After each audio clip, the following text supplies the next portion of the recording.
নমস্কার বন্ধুরা, welcome to my YouTube channel সত্য সেলুকাসে। আপনারা অনেক যুদ্ধের কথা শুনেছেন। দ্বিতীয় বিশ্বযুদ্ধ, প্রথম বিশ্বযুদ্ধ, ইউক্রেন রাশিয়া ওয়্যার, রিসেন্টলি আমাদের অপারেশন সিন্দুর। কিন্তু আজকে যে যুদ্ধের কথা বলবো, বেসিক্যালি এটা অ্যাটাক, এটা সিঙ্গেল অ্যাটাক, যেটা আপনি কোনোদিন শোনেননি। এবং কি বলবো, সেই অ্যাটাকটা হচ্ছে হ্যারাতাঙ্গেজ, আনপ্রেসিডেন্টেড অ্যাটাক ইউক্রেন করেছে রাশিয়ার উপরে।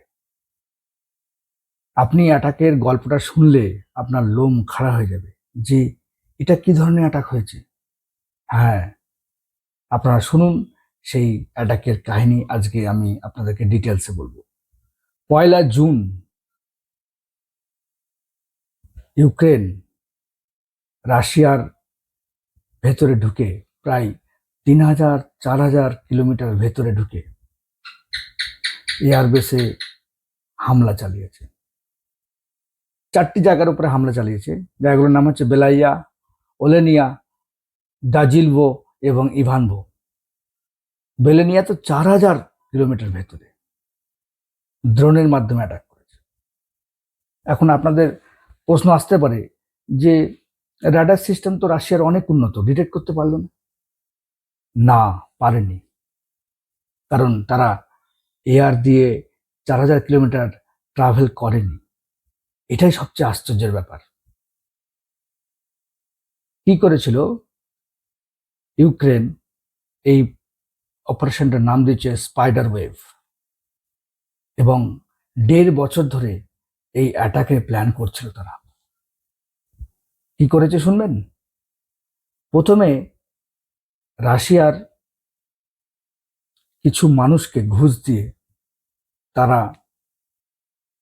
কয়েকটা ট্রাক পাঠায়, যেগুলো আমাদের আপনার 10 চাকার যে ট্রাকগুলো হয়, যেগুলো ডাম্পার স্টাইলের ট্রাক, ওরকম পাঠায়। এবং ওই ট্রাকের মধ্যে কাঠের বাক্সতে ছিল দ্রোন, যার ফলে কারুর নজরে আসেনি। ঢাকা ছিল, একদম নিচে ছিল, একদম বেসের নিচে। যারা পুষ্পা 2 সিনেমা দেখেছেন তারা দেখেছেন কাঠ কিভাবে স্মাগলিং করা হতো। দুধের ট্যাঙ্কি, ওপরে দুধ, নিচে পুরো কাঠ, সেরকমই একদম পুরো ট্রাকের ভেতরে এই সমস্ত বাক্সগুলো সাজানো ছিল। এবং আমার মনে হয় যে রাশিয়ায় যারা ঘুষ খেয়েছিল, ঘুষ খেয়ে ট্রাকগুলোকে ঢুকতে দিয়েছে, তারাও হয়তো জানে না ওর মধ্যে দ্রোন আছে এবং তাদের দেশে মারাত্মক অ্যাটাক করবে। আমার মনে হয় না তারা যদি জানতো এটা করত, সিম্পলি ট্রাক ঢুকতে দিয়েছে। এবং সেই ট্রাকগুলোকে নিয়ে যাওয়া হয়েছে যে সমস্ত এয়ারবেসে অ্যাটাক করবে তার কাছাকাছি। সেখানে রাখা হয়েছে, পার্কিং করে রাখা হয়েছে। তারপরে দূর নিয়ন্ত্রিত যন্ত্রের মাধ্যমে, এআই এর মাধ্যমে সেই ট্রাকের ওপরে ঢাকনাটা খুলে এক এক করে ড্রোন উপরে উঠেছে এবং বোম নিয়ে গিয়ে প্লেনের উপরে পড়েছে। এবার বোমারু বিমান, রাশিয়ার সেরা সেরা বোমারু বিমান, যেমন TU-95, TU-22, M3 এবং A-50, এগুলো বেসিক্যালি যুদ্ধে ইউজ করা হয় বোম ফেলার জন্য, মিসাইল ফেলার জন্য, এবং খুব উন্নত। A-50 তো একদম পুরো রাশিয়ার কাছে শোনা যায় যে 10টা মতো আছে, এত খরচা। 41টা বিমান এরকম ভাবে ধ্বংস করেছে। মোট 117খানা ড্রোন 4টে বিমান ঘাঁটিতে অ্যাটাক চালিয়েছে। এটা এই জন্য আনপ্রেসিডেন্টেড যে ওরা এয়ারের মাধ্যমে আসেনি, যার জন্য রাশিয়ার কোনো এয়ার ডিফেন্স S-500 বলেন, S-400 বলেন, ওদেরকে ট্র্যাক করতে পারেনি। একদম অতর্কিত হামলা, আনপ্রেসিডেন্ট। এবং এই হামলায় রাশিয়ার প্রায় 7 বিলিয়ন অর্থের যে সমস্ত প্লেনগুলো ছিল সেগুলো ধ্বংস হয়েছে। এখন কেন অনেক তো অ্যাটাক আছে। এই অ্যাটাকটা কেন এতটা গুরুত্বপূর্ণ?